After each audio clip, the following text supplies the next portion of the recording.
El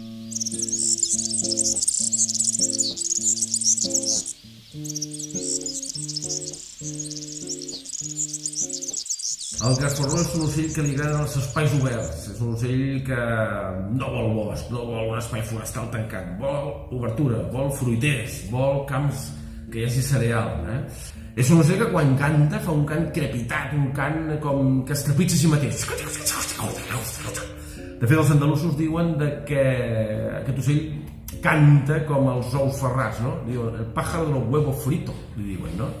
Perquè quan trenques un ou i el poses dintre de la paella amb l'oli crepitant, l'oli esquitxa, l'oli pica.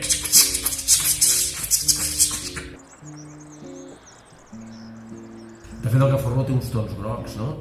És menudet, té un bec curt però gruixut, perquè ho té per menjar, per trencar la grana, no? I quan vola una mica com si estigués borratxo, va fer uns vols així una mica peculiars. Sempre es posa al damunt dels arbres, al mig dels camps, i des d'allà canta i fa el seu cant. Va voltant els arbres i va marcant el seu territori. És un ocell bàsicament mediterrani, de l'Europa, diguéssim, del sud. El gafarró no el trobem a Amèrica, no el trobem a Àsia, és un ocell europeu. El podem trobar a Àfrica, al nord d'Àfrica, i aquesta seria la seva àrea. Com que li agrada viure en aquests espais de gramínies, que a l'estiu prenen un color torrat, groguenc, que a la primavera és verd, de l'herba, del cereal. És un ocell que té tons verds, grocs, marrons. És rodonet, és rodanxó, és verd i amb unes ratlles així com grogoses i és molt eixerit. No té vergonya, el veus molt fàcilment. A part del tema dels pirates per les festes populars, no. Sí, gafarrons. Sí, som els gafarrons, no? Som gafarrons. Els gafarrons. Som gafarrons, no?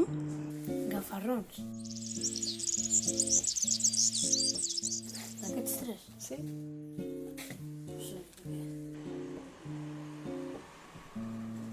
El del mig. Aquest. A veure, d'aquests tres, jo estaria entre el primer i el segon.